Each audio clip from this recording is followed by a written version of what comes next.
तो सैमसंग है ना बजट सेगमेंट में इंडिया में अपना लेटेस्ट स्मार्टफोन लेके आ गया है सैमसंग M17 5G के नाम से। अब ये स्मार्टफोन बजट सेगमेंट में तो आता है, लेकिन आज की वीडियो में हम ये देखने वाले हैं कि इसके अंदर जो सैमसंग ने स्पेक्स दिए हैं क्या वहाँ पे आपको कहीं ना कहीं कॉम्प्रोमाइज़ करना पड़ेगा, चाहे वो किसी भी डिपार्टमेंट में हो, चाहे उस डिस्प्ले की बात कर लें, प्रोसेसर की, बैटरी की, सॉफ्टवेयर अपडेट्स की, या फिर आपको यहाँ पे कॉम्प्रोमाइज़ नहीं करना पड़ेगा। मतलब लेने लायक है या फिर बिल्कुल अवॉइड कर सकते हैं, क्या इसकी कंडीशन है, कैसे हम इसको देखते हैं, सब कुछ देखेंगे आज के इस वीडियो में। हेलो दोस्तों, मेरा नाम है रोहित और स्वागत है आप सभी का एक और लेटेस्ट टेक वीडियो में।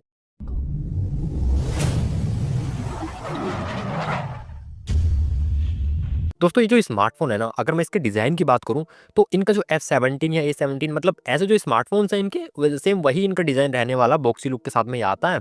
और कैमरा सेटअप की बात करें तो रियर साइड में, टॉप में, लेफ्ट साइड में वर्टिकल में आपको कैमरा सेटअप देखने के लिए मिल जाता है। ट्रिपल कैमरा सेटअप है इसके अंदर, प्लस आपको फ्लैश लाइट देखने के लिए मिल जाएगी। डिस्प्ले की बात करें, थोड़ी सी बेजल्स देखने के लिए मिलेंगी और इन्फिनिटी यू डिस्प्ले मिलेगी, पंच होल डिस्प्ले इसके अंदर नहीं मिलेगी। तो ऐसा कुछ इसका डिज़ाइन रहने वाला जो कि बड़ा नॉर्मल सा है, क्योंकि सैमसंग के ज़्यादातर स्मार्टफोन्स में डिज़ाइन यही रहता है। अब अगर हम इसके स्पेक्स की बात करें तो मैं आपको स्पेक्स तो बताऊंगा, साथ में हम ये भी बात करेंगे क्या इस सेगमेंट में ये स्पेक्स सही है या नहीं है। पहले आपको चलिए सेगमेंट ही बता देता हूँ कि ये स्मार्टफोन बेस वेरिएंट आता है 4128 का, जिसका प्राइस है 12,499 रुपये। ठीक है, ये 4128 वाले का वेरिएंट है। बाकी इसके अंदर और भी वेरिएंट्स मिलते हैं आपको जहाँ पे प्राइस बढ़ जाता है, बट हम बेस वेरिएंट से ही स्टार्टिंग करते हैं जो कि 4128 का है। 4128 आपको 12,500 का मिल रहा है, यानी कि 12,499 प्लस 500 रुपये का आपको कोई बैंक ऑफर वगैरह भी आई थिंक मिल जाएगा पहली सेल के अंदर, तो शायद ये आपको 12,000 का ही पड़ेगा। 12,000 में अब आपको रेट पता चल गया इसका। अब देखेंगे कि क्या आपको स्पेक्स दिए जा रहे हैं और क्या ये वर्थ इट है। सैमसंग M17 की डिस्प्ले आपको 6.7 इंचेस की मिलेगी। इसके अंदर आपको फुल एचडी प्लस का रेजोल्यूशन मिलेगा। इसके अंदर एक एमोलेड डिस्प्ले आपको दी जाएगी और इसके अंदर 90 हर्ट्ज का रिफ्रेश रेट है, 1100 नीट्स की HBM है, यानी कि हाई ब्राइटनेस मोड है। ये पीक ब्राइटनेस नहीं है, पीक ब्राइटनेस ज़्यादा होती है इससे। इसके अंदर आपको गोरिल्ला ग्लास विक्टस का प्रोटेक्शन देखने के लिए मिल जाता है। सारी चीज़ें क्लियर है, आपको फ़ोन का साइज़ बढ़िया है, फुल एचडी प्लस मिल रहा है, एमोलेड डिस्प्ले मिल रही है, 90 हर्ट्ज का रिफ्रेश रेट। काफ़ी लोग कम बोल सकते हैं, बट मैं इसको कम बिल्कुल नहीं बोलूँगा, क्योंकि अब 90 ठीक है, ये सेगमेंट में आता है। आई थिंक 90 बढ़िया है, कोई दिक्कत नहीं आएगी। गेमिंग वगैरह करेंगे तो भी ठीक ठाक है, क्योंकि जितनी इसमें गेमिंग होगी उस लिहाज से 90 तक ठीक है ना। क्योंकि बात तो प्रोसेसर की भी होती है ना, रिफ्रेश रेट 144 हर्ट्ज भी होता है तो आप क्या ही कर लेते ना। बात तो वो है कि प्रोसेसर भी कैपेबल होना चाहिए उतना, तो जितना कैपेबल इसका प्रोसेसर है उस लिहाज से 90 FPS बेटर है, गुड है, अच्छा है। और इसी के साथ में आपको गोरिल्ला ग्लास विक्टस का प्रोटेक्शन भी दिया जा रहा है, तो ये भी अच्छी बात है। और डिस्प्ले में मैं इसको जस्टिफाई कर सकता हूँ, डिस्प्ले में कोई प्रॉब्लम नहीं है मेरे लिहाज से। और इसके प्रोसेसर की बात करें, इसके अंदर आपको एक्जिनोस का 1330 प्रोसेसर मिलता है, जो कि 5 नैनोमीटर बेसिक प्रोसेसर है। इसके अगर मैं एंथुसियास्ट स्कोर की बात करूं प्रोसेसर के, तो लगभग 4,30,000 के आसपास रहता है। मैक्सिमम 4.5 लाख तक जाएगा गया तो, नहीं तो वो 4.5 मतलब 4.25 लाख के आसपास इसका एंथुसियास्ट स्कोर रहता है। अब मीडियाटेक डायमेंसिटी की मैं बात करूं तो उसका भी 4.5 लाख के आसपास ही आता है, जो मीडियाटेक डायमेंसिटी 6300। ये जो प्रोसेसर है, क्योंकि ज़्यादातर स्मार्टफोन ब्रांड्स ये वाला प्रोसेसर भी देता है इस सेगमेंट में मीडियाटेक का, तो उसका भी यही निकलता है ना, तो उस लिहाज से तो ठीक है।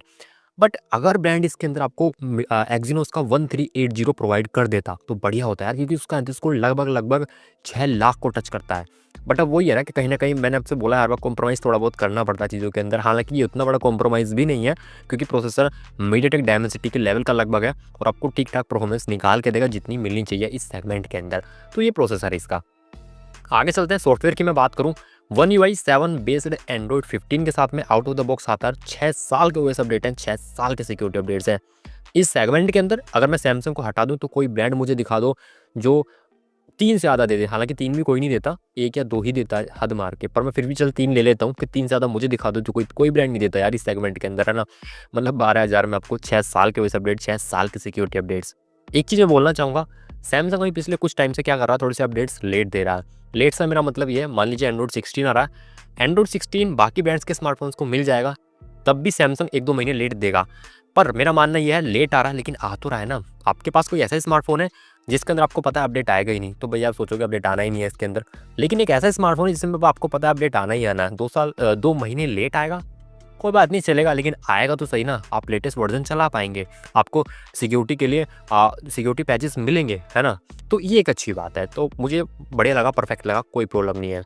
मैं इसकी बैटरी की बात करूं तो 5000 mAh की बड़ी बैटरी मिलती है, 25 वॉट की फास्ट चार्जिंग। अब ये सैमसंग है, इससे आप वो एक्सपेक्टेशन मत रखना फिलहाल के टाइम में कम से कम ऐसे स्मार्टफोन्स में कि आपको 7 या 7.5 एमएच की बैटरी देगा। इनका जो एक इन्होंने पैरामीटर सेट किया हुआ है 5000 का है। हालांकि इनकी कुछ टाइम पहले सीरीज आई थी, एम सीरीज जो मॉन्स्टर सीरीज थी, उसमें बैटरी अच्छी खासी दे रहे थे, 6000 6500 एमएच की बैटरी दे रहे थे। बट अब फिर इन्होंने जो है कर दिया थोड़ा सा, अभी 5000 एमएच के आसपास ही बैटरी दे रहे हैं फिलहाल तो। कम से कम 25 वोल्ट की वायर वाली फास्ट चार्जिंग है, अडेप्टर बॉक्स में नहीं मिलता, तो ये थोड़ा सा कॉम्प्रोमाइज़ बनता है। या फिर ठीक है कि यार ब्रांडम में इसमें क्या ही बोलूँ यार, सैमसंग करता है तो वही वाली बात है, एप्पल अब करता है तो एप्पल का 1.5 लाख का फ़ोन ले लो, एप्पल का 50,000 का फ़ोन ले लो, या एप्पल को 60,000 का ले लो, जो भी मिलते हैं उस लिहाज से अडेप्टर मिलता ही नहीं है। तो वही सैमसंग ने कर दिया और अडेप्टर लगभग सब में ख़त्म ही कर दिया है। अडेप्टर नहीं मिलेगा, अलग से परचेज करना पड़ेगा। चलिए अब इसके हम कैमरा सेटअप की बात करते हैं। रेयर साइड में ट्रिपल कैमरा सेटअप है। मेन कैमरा 50 मेगापिक्सल का आपको दिया जाता है और विद ओआईएस ही आता है। 12,000 में ओआईएस मिल रहा है आपको यार, मतलब क्या ही बताऊं मैं आप लोगों को, एकदम मस्त स्टेबल वीडियोस मिलने वाली है। इसके अंदर 5 मेगापिक्सल का अल्ट्रा वाइड एंगल कैमरा है, 2 मेगापिक्सल का मैक्रो लेंस है। फ्रंट में सेल्फी के लिए आपको दिया जा रहा है 13 मेगापिक्सल का कैमरा। सैमसंग की एक बात मुझे अच्छी लगी कि इन्होंने 50 मेगापिक्सल देने के बावजूद रियर साइड में, वो भी इस सेगमेंट में, आपको अल्ट्रा वाइड भी प्रोवाइड किया है। काफी ब्रांड्स क्या करते हैं 50 मेगापिक्सल दे दिया प्लस 2 मेगापिक्सल का मैक्रो पकड़ा दिया, उन्हें मतलब नहीं चीज से है ना। बट यहाँ पे अल्ट्रा वाइड एंगल भी दिया गया, आपका ख्याल रखा गया है। और फ्रंट में 13 मेगापिक्सल है, तो ये भी अच्छा है। अच्छा कैमरा सेटअप मुझे लगा इसका, इस सेगमेंट के हिसाब से, मतलब पैसों के हिसाब से ठीक ठाक है, कोई दिक्कत आपको नहीं मिलने वाली। और जो ओआईएस है वो तो सोने पे सुहागे वाला काम कर रहा है यहाँ पे, तो अच्छी बात है। और इसके कुछ अदर स्पेक्स के बारे में अगर मैं आपको बताऊं तो इसके अंदर 3.5 का जैक आपको नहीं मिलेगा। इसके अंदर स्टीरियो स्पीकर भी नहीं दिए हैं ब्रांड ने, है ना। मतलब ये थोड़ा सा मुझे कॉम्प्रोमाइज़ यहाँ पे भी लगा कि स्टीरियो स्पीकर नहीं दिए गए आपको। 192 ग्राम का वेट इसके अंदर आपको प्रोवाइड किया गया है। और इसके अंदर आपको साइड माउंटेड फिंगरप्रिंट सेंसर दिया गया है, IP54 की रेटिंग दी गई है। साइड माउंटेड तो चलेगा, वही बनता है इस सेगमेंट में। और IP54 ही बुरी नहीं है, पानी की बूंदों से तो कम आपके फ़ोन को बचाएगी, ना होने से तो बहुत बेटर है, ये भी बढ़िया है। पर वो जो स्टीरियो स्पीकर वाला है वो थोड़ा सा मुझे कॉम्प्रोमाइज़ लगा यहाँ पे। और इसके अंदर मोस्ट इंपॉर्टेंट थिंग ये है कि यहाँ पे आपको NFC भी दी गई है इस सेगमेंट के अंदर, तो ये एक अच्छी बात हो जाती है कि NFC कंपनी प्रोवाइड कर रही है यहाँ पे। ये इसके सभी स्पेक्स थे। और ये स्मार्टफोन 12,499 रुपये का है बेस मॉडल। और जैसे मैंने बताया 500 रुपये का कार्ड डिस्काउंट वगैरह आई थिंक इसमें आपको मिल जाएगा पहली सेल में। तो ये स्मार्टफोन अगर आपको 12 तक का मिल रहा है, 12.5 का भी मिल रहा है ना बेस वेरिएंट इसका, या 12 का मिल रहा है, तो बहुत अच्छा मानता हूँ मैं इसको, कोई दिक्कत बिल्कुल भी नहीं है इसके अंदर। देखिए हर जगह कॉम्प्रोमाइज़ बनते हैं फ़ोन के अंदर, लेकिन यहाँ पे कंपनी ने उतने बड़े कोई कॉम्प्रोमाइज़ नहीं करवाया आपसे। डिस्प्ले बेटर है, प्रोसेसर थोड़ा बेटर हो सकता था बट ये भी बेकार नहीं है, क्योंकि वही मैंने आपको बताया कि डायमेंसिटी 6300 का लेवल का प्रोसेसर है, तो वो भी ठीक है ना। सॉफ्टवेयर बढ़िया है, सॉफ्टवेयर अपडेट्स बढ़िया है, बैटरी बढ़िया है ना। फास्ट चार्जिंग बढ़िया, अडेप्टर नहीं मिलता तो वो तो इस ब्रांड का है ही शुरू से, मतलब कुछ टाइम से तो आप नहीं मिलेगा वो तो, है ना। तो कैमरा सेटअप भी बढ़िया है इसके अंदर, तो मैं यही कहूँगा कि फ़ोन बढ़िया है, कोई दिक्कत नहीं है फ़ोन के अंदर ऐसी खास कि भाई हाँ या कंपनी ने बहुत ही बुरा कर दिया, ऐसा नहीं है। और ओआईएस भी दिया कैमरे के अंदर, तो ये एक अच्छी चीज़ है फ़ोन की। तो यहाँ पे अगर लेना चाहते हैं तो डेफिनेटली मैं आपको रिकमेंड कर सकता हूँ कि आप इसको ले सकते हैं। बाकी ऑप्शन कितने हैं इसके बारे में मैं भी नहीं बोलूँगा कुछ भी, क्योंकि ये मतलब वर्सेस वाली वीडियो नहीं है, कंपैरिजन नहीं कर रहा हूँ मैं किसी से इसका, क्योंकि कंपैरिजन करने जाऊँगा तो फिर पता नहीं क्या-क्या निकल जाएगा। बट मैं ये कह रहा हूँ कि अगर आप सैमसंग ब्रांड पे फोकस करते हैं, सैमसंग का फ़ोन लेना है, इसको लेने की सोच रहे हैं, तो कोई दिक्कत नहीं आने वाली। जो चीज़ें वो मैंने आपको बता दी है। अगर कॉम्प्रोमाइज़ बन रहा है तो सिर्फ वो बन रहा है, मेरे लिहाज से सबसे बड़ा कॉम्प्रोमाइज़ स्टीरियो स्पीकर का बन रहा है, या फिर आप बोल सकते हैं कि चार्जर नहीं मिलेगा ना, अडेप्टर अलग से लेना पड़ेगा। ज़्यादा कुछ इसके अंदर है नहीं ऐसा। और दोस्तों आप लोगों से एक बात बोलनी है मुझको, है ना। अब जो मेरे व्यूअर्स हैं या मेरे सब्सक्राइबर हैं जो मुझे रेगुलर देखते हैं, आप लोगों से एक बात बोलनी है। मुझे काफ़ी टाइम से लोग कमेंट्स कर रहे हैं कि भाई पहले फ़ोन तो ले आ, या फिर ये कर ले वो कर ले, है ना। अब मैं कोशिश करता हूँ कि कम से कम आपको चीज़ें सही से प्रोवाइड कर पाऊँ। मेरा जो ओपिनियन है टेक को लेके, अब मैं जितना जानता हूँ वो आपको बता पाऊँ, मेरे पास फ़ोन हो या ना हो, है ना। और अभी शायद फ़ोन, मतलब मेरे पास फ़ोन नहीं है ना, क्योंकि ब्रांड्स अभी फ़ोन भेजेंगे भी नहीं। और जब ब्रांड्स फ़ोन भेजेंगे, क्योंकि देखिए मैं इतना अमीर भी नहीं हूँ कि फ़ोन अपने पैसों से लूँ और उसके बाद वीडियोज़ बनाऊँ आप लोगों के लिए, ठीक है। सिंपल सी बात है, जो है मैं आपको बताता हूँ, है ना।